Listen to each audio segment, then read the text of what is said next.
The following program is brought to you by Total Theater Online. The views expressed do not necessarily represent those of the staff or management of WGBB. You're listening to the station that serves your community, 1240 WGBB. And now it's time for Dave's Gone By with David Lefkowitz. Oh, there goes the Daverhood. Welcome, everybody, to Dave's Gone By. Music, talk radio, and comedy. We do it every week, have been doing it since October 2002, and we continue to do it thanks to the auspices of WGBB-AM 1240 in Freeport, with live audio web streaming at am1240wgbb.com, and through the grace, good taste, and money of our sponsors, Hewlett Minuteman Press for all your copying and printing needs, Quiznos of Hewlett for all your eating desires, and TotalTheater.com for all your questions about Broadway and beyond. It is Thursday, September 30th, 2004. Happy Sukkot to all my Jewish listeners, happy autumn to everyone else, and happy music tonight on Dave's Gone By. A month ago, I had a great thrill and honor to interview a living legend of modern folk music, a man who has been writing and singing song after good song going on 41 years now. He's the one and only Tom Paxton, and we had a delightful conversation about his early years and how he can tell a good song from a bad one, and what it's like to keep being a recording artist and a live performer 4 decades after you've begun. And I'm proud to say the interview went really well, as I hope you heard back on September 2nd. If you don't believe me, you can buy a copy of that program on CD and listen for yourself. More on that anon, but because I played a lot of music and I had other segments to get to, I was only able to fit less than half of the conversation onto the show, which really didn't do the interview justice.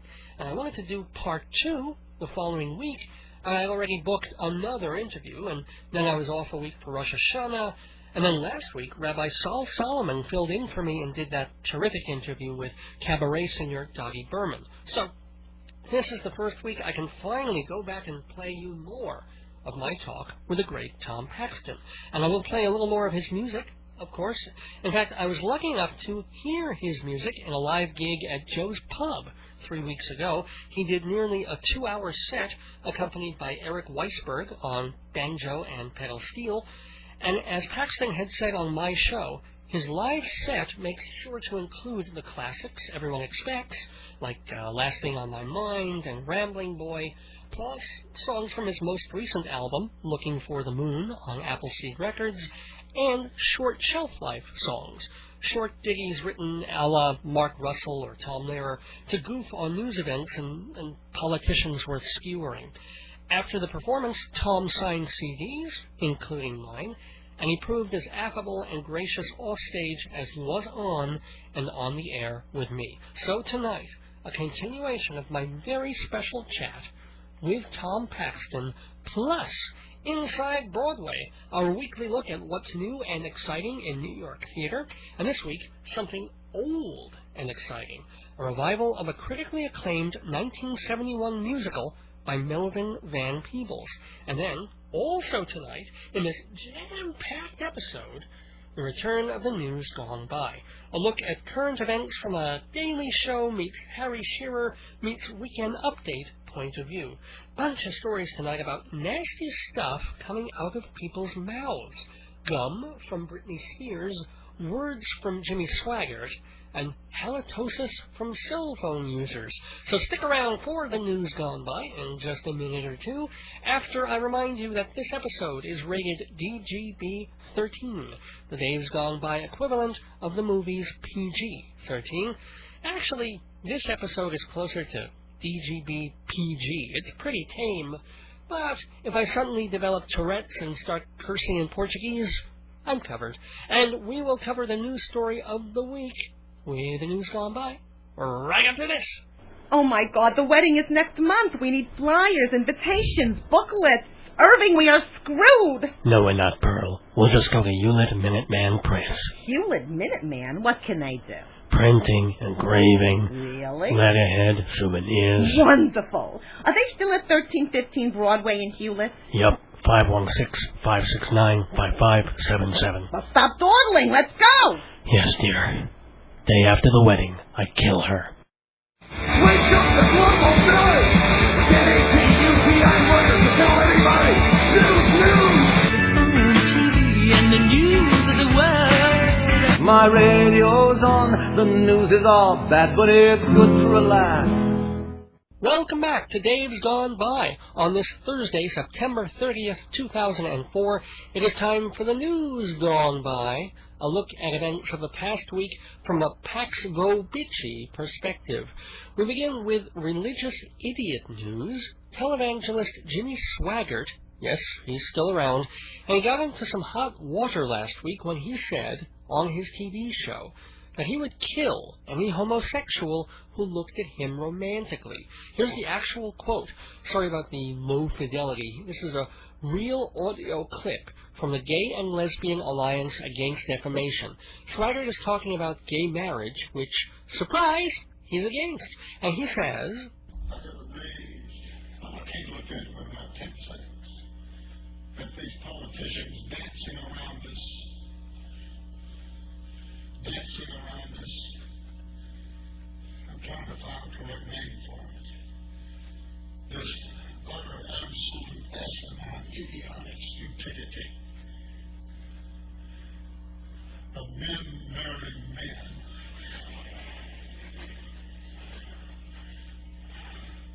I've never seen a man in my life I want to marry.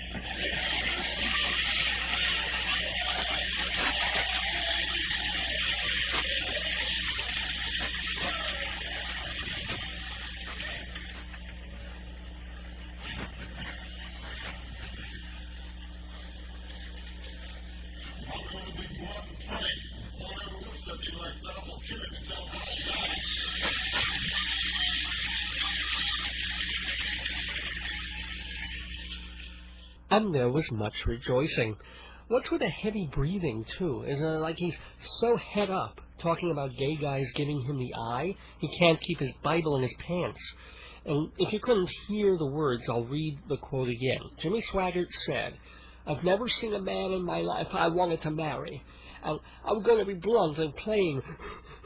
If one ever looks at me like that, I'm going to kill him and tell God he died," unquote.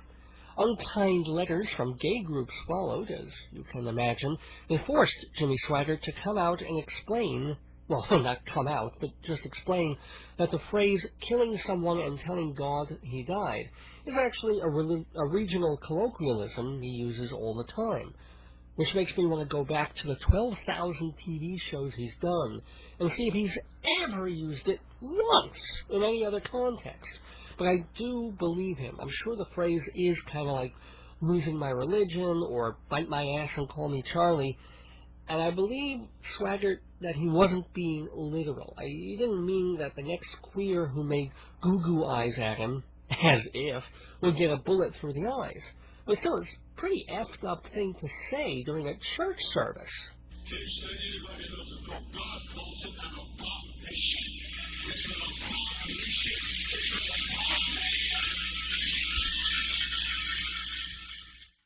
And what the hell is an abomination anyway? An abomination? I guess the Palestinians, because they make all those bombs in their nation.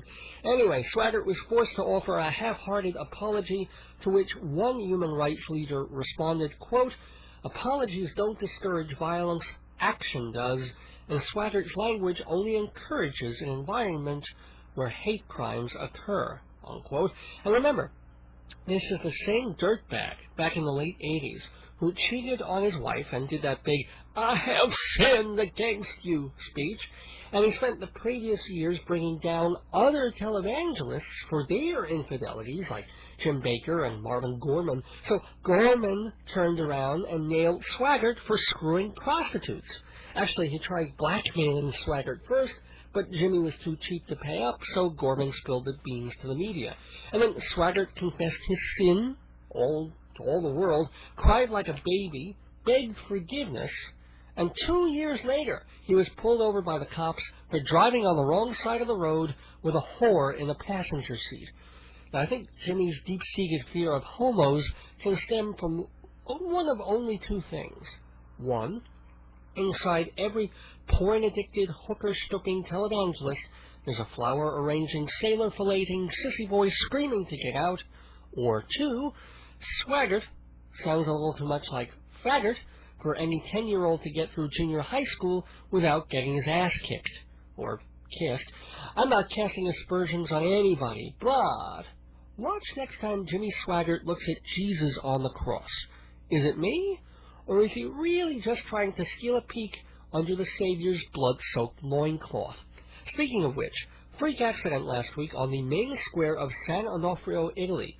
A 67-year-old woman was killed when a giant metal crucifix fell off a building onto her.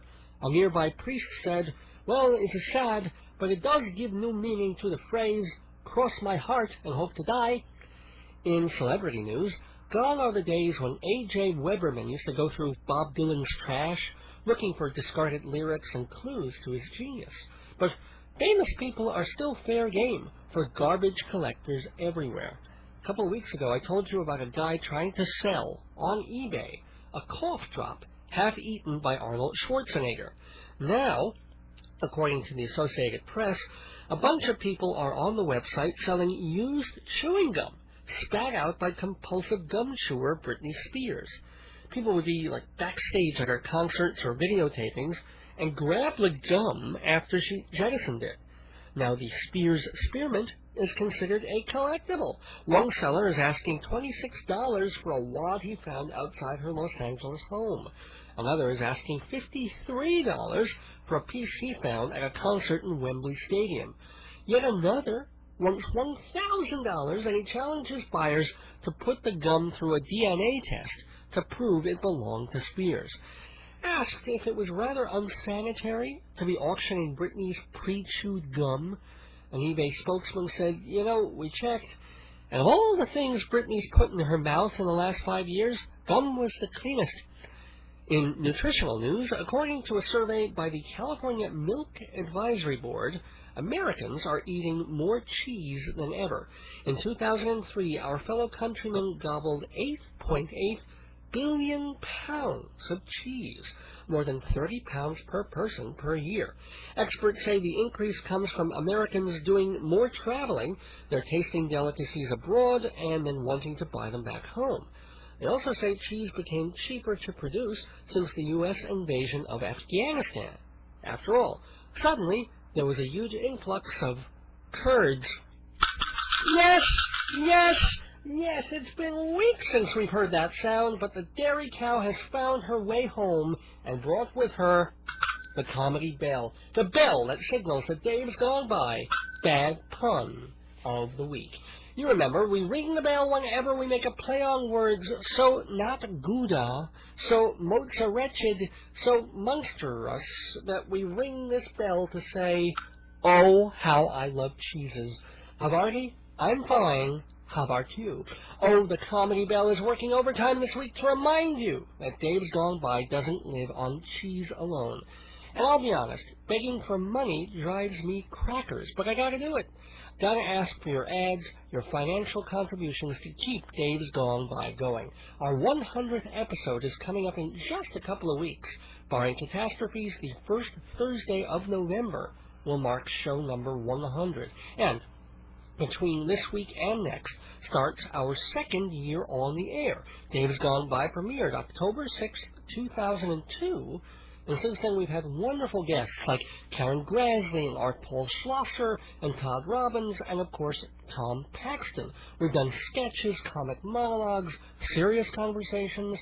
I know a lot of people were surprised and touched by the interview with firefighter Al Fuentes a couple of weeks ago, and also the recurring features like the World Weird Web and Inside Broadway for theater lovers, and of course, the news gone by. People look forward to this program, and they remember the advertisers and sponsors who help keep it going. Brand identity is a powerful thing, and if you link up your product, event, or service with Dave's Gone By, the long-term rewards for your business can't be beat. Prices for half-a-minute or 60-second ads are downright cheap.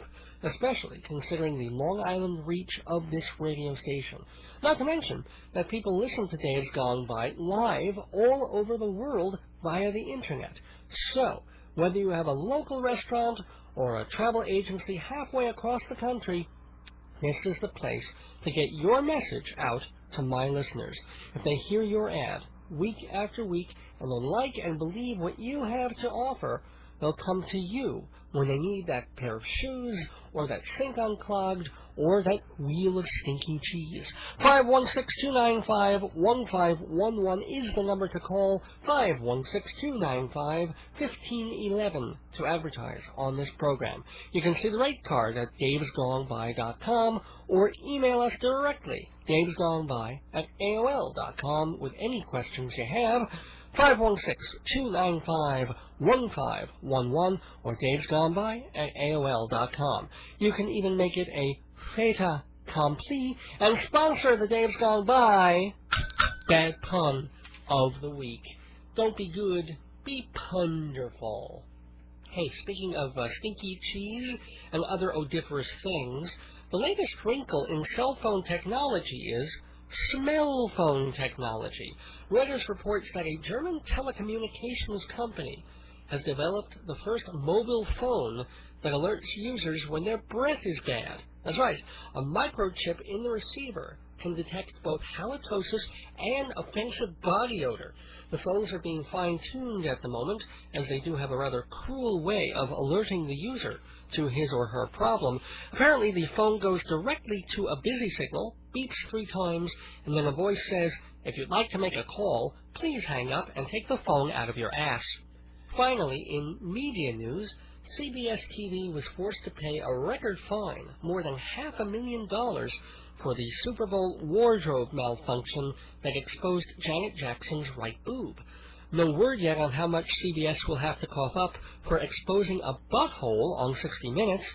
Then again, Dan Rather can probably pay the fine himself. And that's the news gone by for September 30th, 2004. Please send your comments, opinions, and blue-veined cheese to Dave's Gone By. P.O. Box 62, Hewlett, New York, 11557-0062. Dave's Gone By. Box 62, Hewlett, New York, 11557-0062. You can also email me, davesgoneby@aol.com. DAVESGONE by@aol.com. We reserve the right to read your comments on the air, name withheld upon request. So, send me your thoughts, your gifts, your free product samples, but please, no gum chewed by a 22-year-old Britney Spears. I liked it better when she was a den teen. Back with Inside Broadway after this. And that was news, if that was news, that was very, very, very special news. I need more Dave!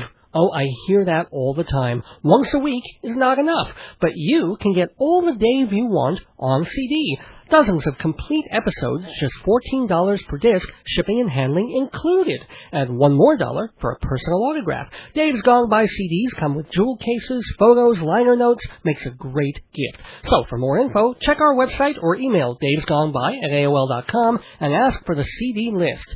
Thanks, Dave! Inside Broadway, brought to you by Total Theater's Performing Arts Insider, your everything theater guide.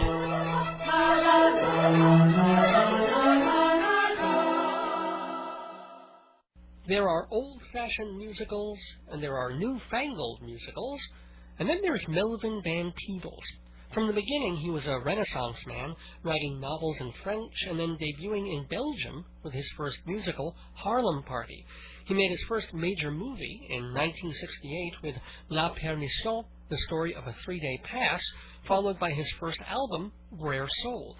After that, he'd go from music to movies to television to theater, and it was easy for him since he had secured his place in film history with the enraged, streetwise, and highly influential Sweet Sweetback's Badass Song. And that same year, 1971, brought Melvin Van to Broadway with Ain't Supposed to Die a Natural Death, which is about as telling a title as you're going to get. Remember, it was the early 70s, post-Hair, with an explosion of black theater, gay theater, even experimental theater on Broadway. The wild years didn't last very long because most of the shows failed, artistically and commercially. Ain't Supposed to Die a Natural Death was a commercial disappointment, but it wasn't a loser for critics, who nominated the show for 7 Tony Awards, including Best Book and Score, whereas the movie Sweet Sweetback is now hailed as the granddaddy of blaxploitation cinema for its grit and anti-white revenge motif. Ain't Supposed to Die is an even edgier slice of life. Classical Theater of Harlem is reviving the show, and here's what their press release says about it. Quote, a gutsy, lusty narrative of black street life that explores every aspect of ghetto agony. Junkies, whores, pimps, lesbians, drag queens, sweating workers, crooked cops, prisoners, lovers, and dreamers. Ain't Supposed to Die a Natural Death is considered a tradition-shattering and trend-setting work, unquote. Certainly the influence of the show can be felt on everything from the angry rap of Public Enemy and NWA to the mournful choreo poems of Ntozake Shange. No, this is not Rodgers and Hammerstein here, or even Rado and Ragney. Song titles in Ain't Supposed to Die include Come Raisin' Your Leg on Me, Livy Done the Zampoogie Every Time I Pulled Her Coattail, and Put a Curse on You. Oh, just a side note about that last song. When I was in NYU film school, we were all making little 16mm movies, short silent films with music backing them. Kind of like music videos, just when that era was dawning. And one black student did an urban, angry, annoying experimental thing using Put a Curse on You as the soundtrack. I had never heard rap or this kind of spiky, non-melodic, aggressive, seemingly non-musical music before. And I remember another student turned to me and whispered, I put a curse on this film, and we both had a nasty little laugh.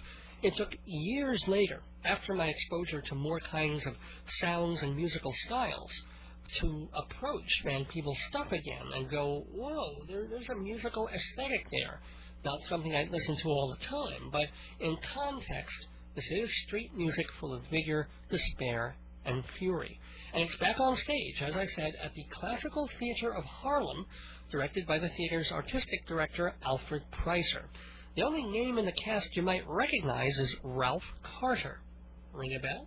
Really appropriate casting if you think about it, because Carter played Michael, the militant younger brother of J.J. and Walona on TV's Good Times.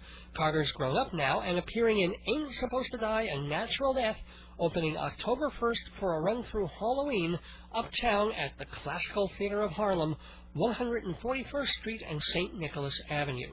Will the show have good times, or will critics sing it a badass song?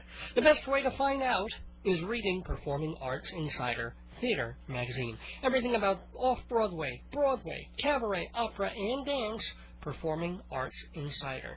They stuff nearly 50 pages with facts and figures and insights and the excitement of Broadway. Call 516-295-1511 or visit TotalTheater.com. Days Gone By listeners get 10% off their monthly subscriptions, or if you just want the latest issue, call 516-295-1511 and order it for $10, nearly a third off the regular price. But at any price, it's the best theater magazine around, Performing Arts Insider.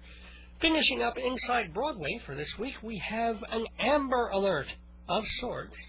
Broadway's Hairspray has a new Amber Von Tussle. She is the prissy young villain of the piece, and Jordan Ballard takes over the role from Tracy Jai Edwards this coming Tuesday. Also new in the show on that date, Bruce Valanche, the portly, munchkin-like comedy writer. He's got the plum part of Edna Turnblad, a.k.a. the Harvey Fierstein role, recently taken on by that fine comic actor Michael McKean.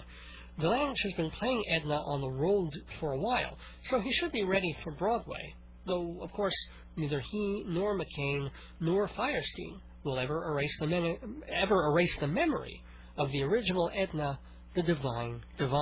And it has been Divine bringing you this edition of Inside Broadway, courtesy of Total Theater and Performing Arts Insider. In the weeks ahead, Golda's Birthday, A Wicked Anniversary, and Mary Louise Parker Gets Reckless, all on Inside Broadway.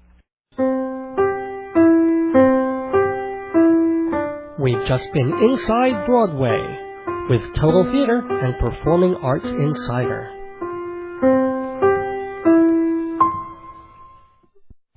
Hey, this is Dave, and I'd like to tell you about some radio shows on AM 1240 WGBB. Well, what do you hear on GBB? What do you hear when you're not hearing me? You hear Mike Shamberry play very smooth jazz. Tuesdays at 9 you can dig what he has. Thursdays at 6 on GBB Tonighters. Hear Larry Davidson interview writers. Everyone, can't you see that it's fun and it's free on AM 1240 GBB? And what do you hear on the weekend airwaves? What do you hear when you're not hearing Dave? You hear Bunny D. Graham host Long Island Dating. Fridays at 6 for advice about mating.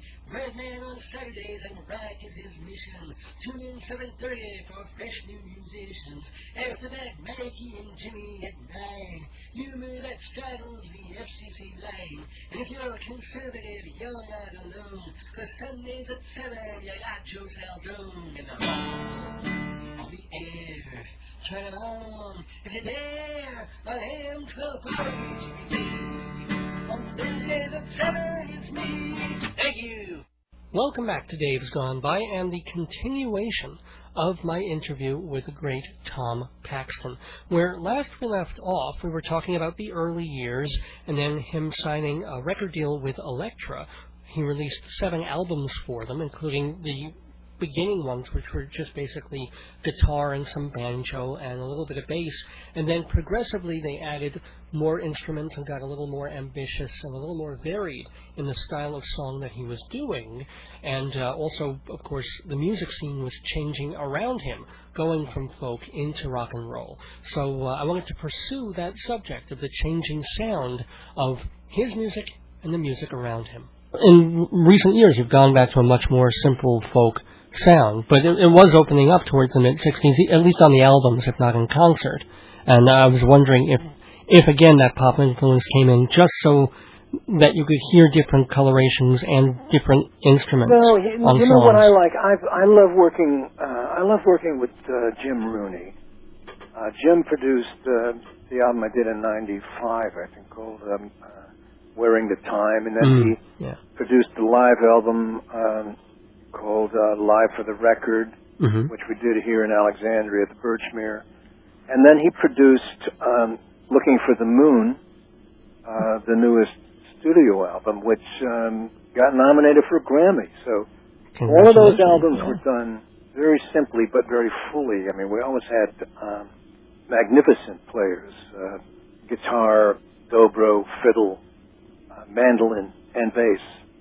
And you can get a lot of color from those combinations. And I also like the one that I did with Ann Hills. Ann co-produced that, and that has a lovely sound to it as well. I'm curious, you've been doing a lot of work with Ann Hills for a bit. Is she a singer in her own right? I had not heard of her except for your albums. God. Yeah. Oh, you got to get some of her albums. As you could hear on the album we did together, she's one of the best singers in folk music. And she came from a folk or a country background? No, folk. Okay. Actually, jazz way back, but folk. She knows a lot of country stuff, plays banjo, guitar. And the Appleseed album called Best of Friends, which came out not that long ago. Yeah, it's an album of a concert that Ann and the late Bob Gibson and I did in Chicago in 1985. We had a group for a couple of years called Best of Friends, and she's on that, and I just think she's one of the best singers there is, and a great writer, too.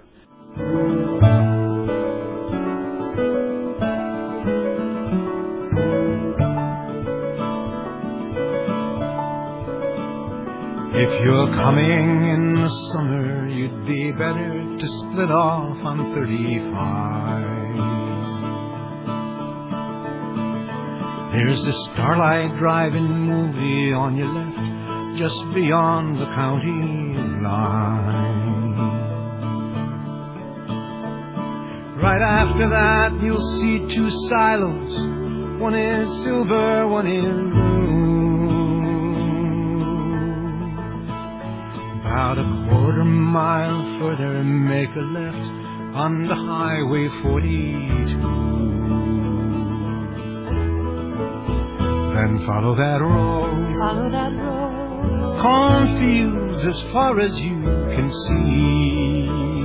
Far as you can see. Follow that road. Back through time, back through distance, back to me. If you're driving by an auto, you should follow up the river to Bear Lake. That's the time to see the colors, and there's an old covered bridge you'll want to take. Late at night, be careful, just be sure to watch for deer out on the road. And if it's early in the morning, sometimes it gets foggy, take it slow. Follow that road. Follow that road. Sugar maples far as you can see. Far as you can see. Follow that road. Back through time, back through distance, back to me. Back to me. If you get the notion in December to drop by for just a day, there's that tiny little road that no one knows about. It's safe to go that way. It's up between two fields, so the sunlight melts the ice by afternoon. You'll see two houses by the keys. Someone's always there. If not, they'll be back soon. Just follow that road. Follow that road. Snowdrifts just as far as you can see. Far as you can see. Follow that road. Back through time, back through distance, back to me. Back to me. You'll remember in the springtime how the puddles looked like pieces of the sky, falling down by the roadside to delight any stranger passing by. The softness of the grass on Raven Hill will be counted stars all night. You must know how much I miss you, and that any way you get here is alright. Just follow that road. Follow that road. Wildflowers just as far as you can see. Far as you can see. Follow that road. Back through time, back through distance, back to me. Back to me. Just follow that road. Follow that road. Follow that road. Follow that road. Follow that road.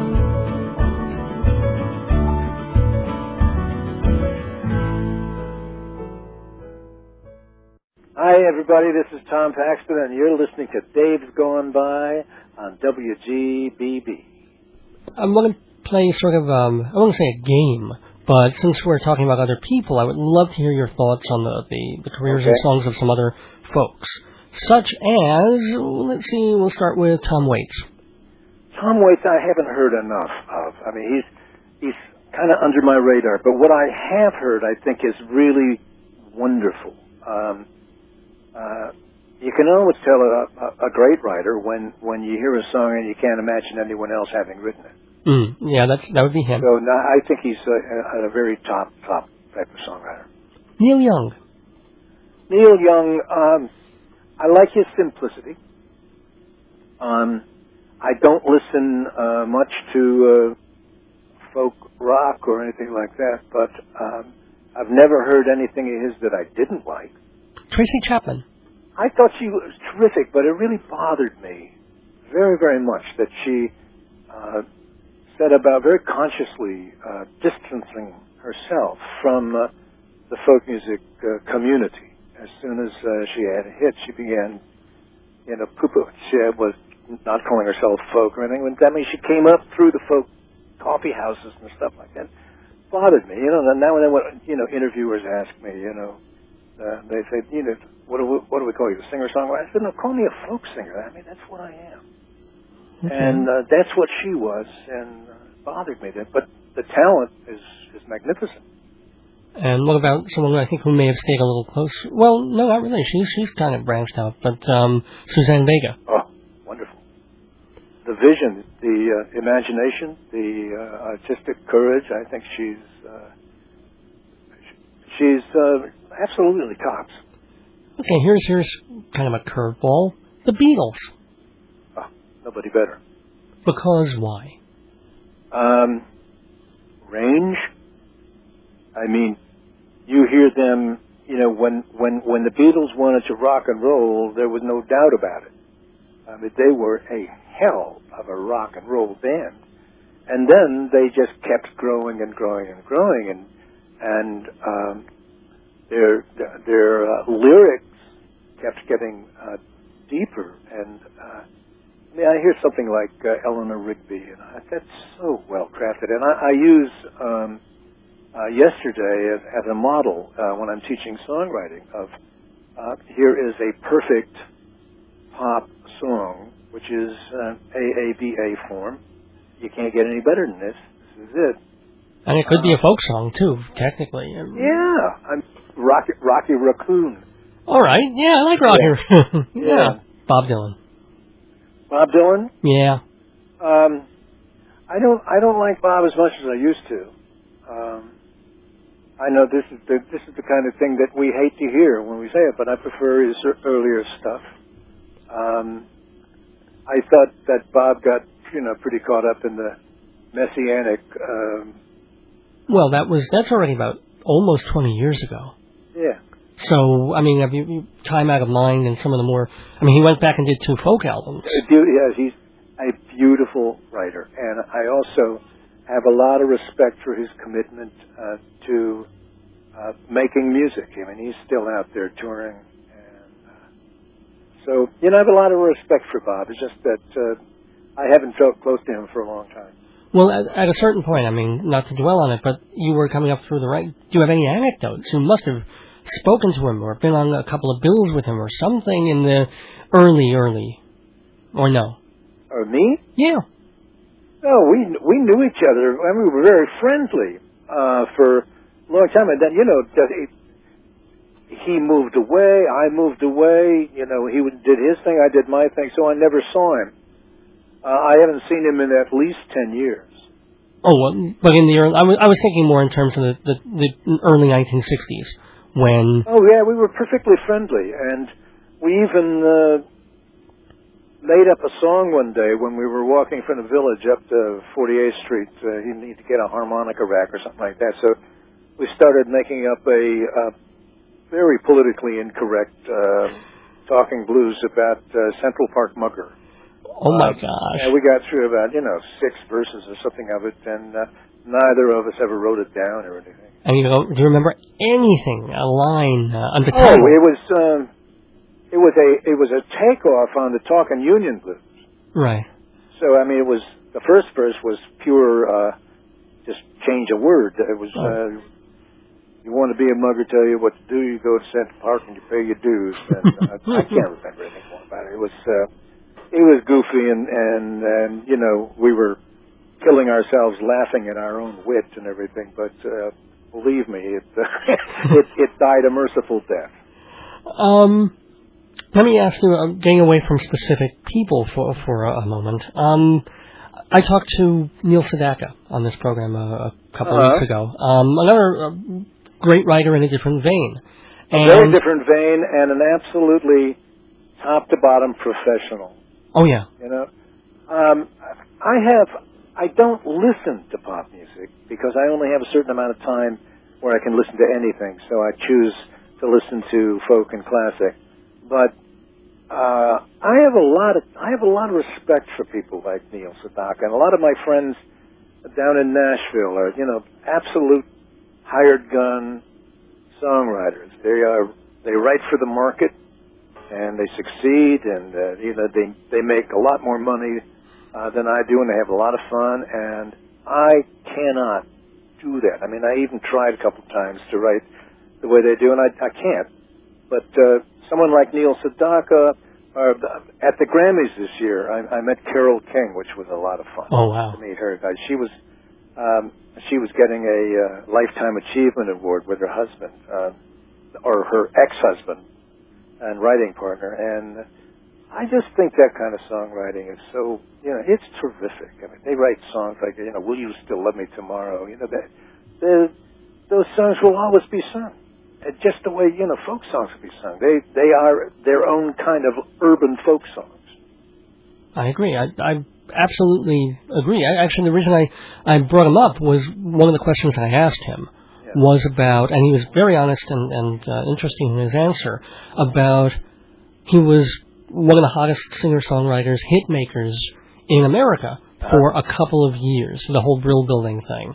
Yeah. And then along came the Beatles, and along came the Rolling Stones and the West Coast Sound, and suddenly he found himself like the whole he was on top of the mountain, and very quickly they took the rest of the mountain away. Yeah. And what do, you know, when you have this hot career, and then you've still got to go on with you're a young man still. Yeah. So how did that, not to say that it quite happened in the same way for you, but there you were in the heat of the 1960s, the protest movement, the Vietnam movement, and then 1970 kicked in, and you did the 7 albums for Elektra, and then perhaps America wasn't as interested. You know, it moved towards a different kind of singer-songwriting, like James Taylor. Yeah.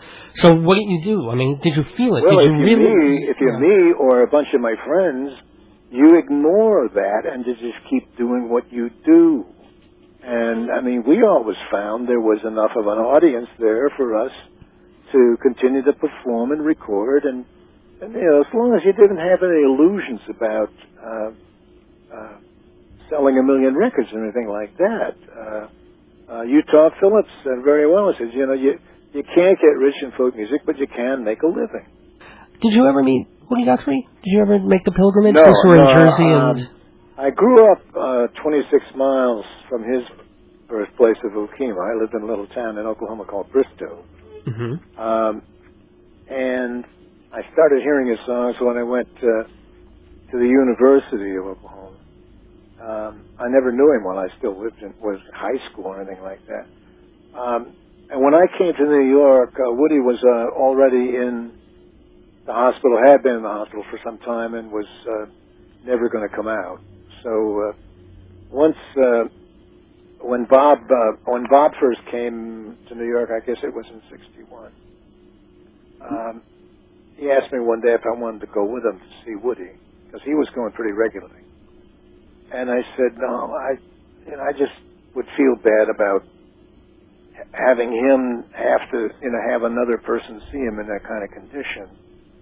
So I passed on it. I've never really regretted that. He wasn't probably what he had been 20 years earlier. No, he was in terrible shape. Yeah. He had no control over his limbs. That's it. Years later, I did a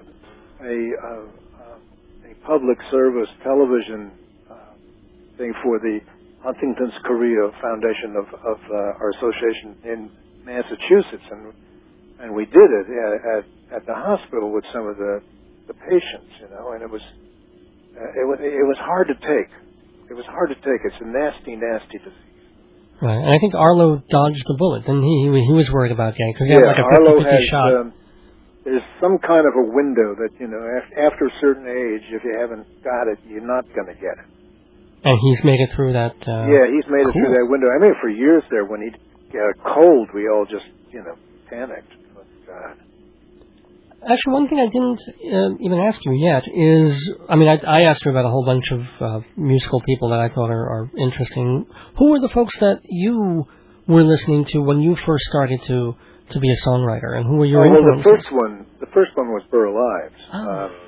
I could actually get a hold of some of his recordings, and I loved him. I mean, I started out by learning things like the Blue-tailed Fly, and the Streets of Laredo, and the right down the middle of the road kind of homogenized folk songs, you might call them. But I still like those songs a lot. Sure. Go Tell Aunt Rhody, things like that. When I was young, I used to wait on master and give him his plate, and pass the bottle when he got dry, and brush away the blue-tailed fly. Jimmy crack corn, I don't care. Jimmy crack corn, and I don't care. Jimmy crack corn, and I don't care. My master's gone away. And when he'd ride in the afternoon, I'd follow after with a hickory broom, the pony being rather shy. When bitten by a blue-tailed fly, Jimmy crack corn, I don't care. Jimmy crack corn, and I don't care. Jimmy crack corn, and I don't care. My master's gone away. And then when I got to college, I started hearing Woody and Pete, and then an Ed McCurdy, who was one of my favorites, who recorded for Elektra. Wow. And then one day I was over at my friend's house. We had a little folk imitation Kingston trio of our own. And he put on an album and said, listen to this. And it turned out to be The Weavers at Carnegie Hall. That was recorded Christmas Eve, 1956. That must have been mind-blowing. And, well, it did. I mean, I subsequently had a chance to tell each one of the Weavers, I thank you for spoiling my life. Because by the end of that side B of that LP, I had undergone a chromosomal change. And I had gone from someone who loved this stuff to someone who had to do it. It was a tremendous. I'm not the only one. I mean, Peter Yarrow told me he was actually at that concert, and it had the same effect on him.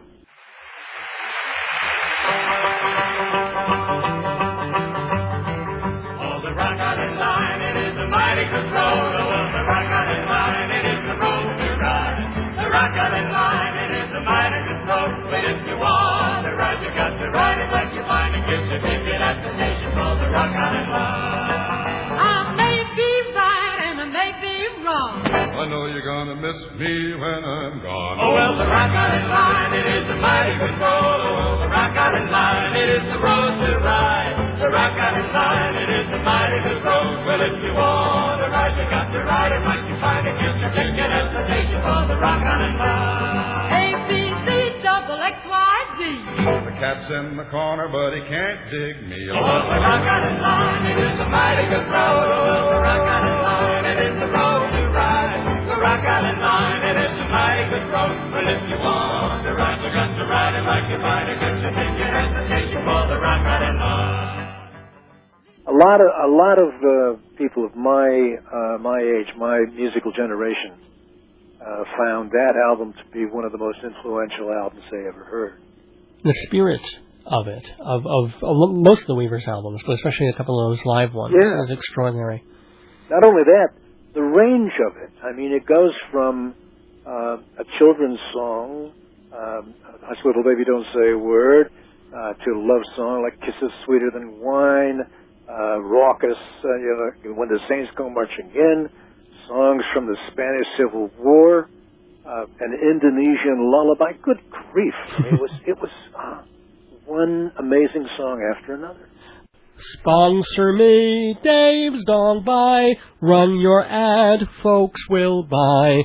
If you want to reach the public, sponsor me. Advertise on this program for incredibly reasonable rates with long-term discounts. See prices at davesgoneby.com or call 516-295-1511.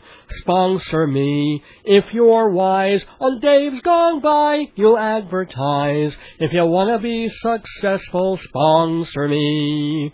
I'd like to propose a toast. big deal. I'd like to propose a tasty toasty sub sandwich from Quiznos, like spicy Monterey Club, mesquite chicken, or smoked turkey on rosemary Parmesan bread, all made with quality ingredients like freshly sliced premium meats, crisp vegetables, and rich melted cheeses. And the bread, oven-toasted artisan bread the old-fashioned way. I'll drink to that. At Quiznos, you can sip a soft drink or one of their flavorful hearty soups. They've also got desserts and snacks, or you can keep an eye on carbs with toasty flatbreads and fresh, craveable salads like Roadhouse Ranch and Yin Yang Chicken. Aren't they the best? They sure are. Quiznos, now with a new store in Hewlett, Long Island, 1320 Broadway. Mention Dave's Gone By and get 10% off your meal. I'll drink to that. Everybody rise!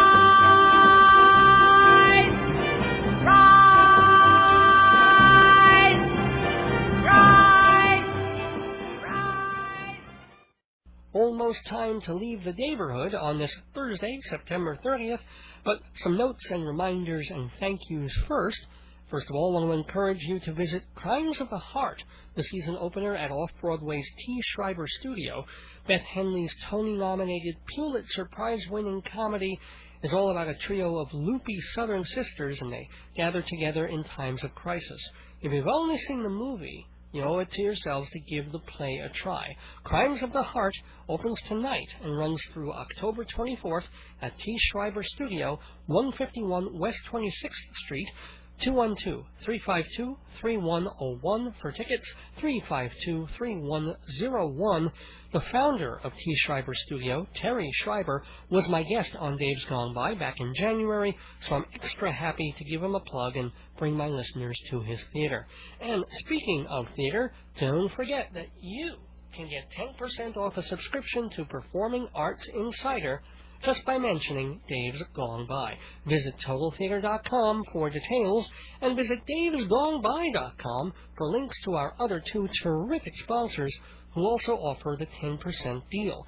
Quiznos of Hewlett, tasty soups and sandwiches and snacks, and right across the street, Hewlett Minuteman Press for all your printing, binding, copying, laminating, and Mexican hat unblocking needs. And if your needs include listening to fun radio, keep your dial at WGBB all week long for several other cool programs on this station. For example, Mike Shamari, light jazz on the Instrumental Invasion, Tuesday nights at 9, and that is moving, by the way, in 2 weeks to directly follow this show on Thursdays at 8, so I welcome Michael to the Thursday lineup here in 2 weeks.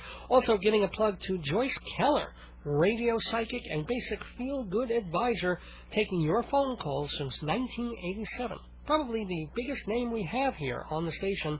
Joyce Keller, Wednesday nights at 11.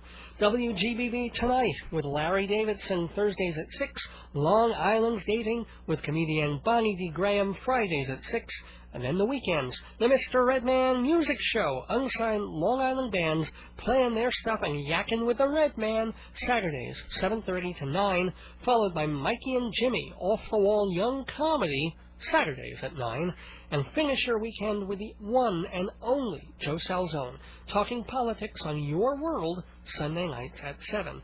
And you can also hear Joe on Monday evenings doing special election coverage now through November 4th. So tune in for that as well. And stay tuned, please, for the next hour, where once again I go into my all-music mode with an extra 60 minutes, not of Dave's Gone By, but just Dave, playing a musical salute to such birthday celebrants as Lindsey Buckingham, Johnny Mathis, and Don McLean. Well, thank you, engineer Tom Ross, for the use of the hall. Thank you, Joyce Weil, for being my wonderful, wonderful wife. And thank you, St. Francis Hospital, for getting my Auntie Esther better so quick. And happy anniversary to my in-laws, Larry and Rosemary Weil. Thanks to the folks at Appleseed Records and Tom Paxton's management for setting up my interview with the marvelous T, and to Mr. T himself, Tom Paxton, for his time, his humor, and 41 years and counting of smart, funny, pretty, wise, and gentle songs. There's still more interview left from our chat, which I promise to bring you in the weeks ahead. If anybody's worth a part 3, it's Tom P. So listen for that, probably not next week. I I should have another special guest on the program then. Whom, you ask? Find out next Thursday, October 7th, on the 96th edition of Dave's Gone By. Until then, don't miss your days going by. This is Dave Lefkowitz. Good night. Happy Jewish holidays. Never give a sukkah an even break. And gone by. Outward bound upon a ship that sails no ocean. Outward bound, it has no crew but me and you all alone. When just a minute ago the shore was filled with people that we knew. Outward bound upon a journey without ending. Outward bound, uncharted waters beneath our bow, far behind. The green familiar shore is fading into time, and time has left us now. So farewell, adieu, so long, via con Dios. May they find whatever they are looking for. Remember when the wine was better than ever again. We could not ask for more. Outward bound upon a ship with tattered sail. Outward bound along a crooked, lonesome trail. Things we learn, we'll just be satisfied in knowing, and we'll tell it to our kids as a fairy tale. So farewell, adieu, so long, via con Dios. May they find whatever they are looking for. Remember when the wine was better than ever again. We could not ask for more. We could not ask for more.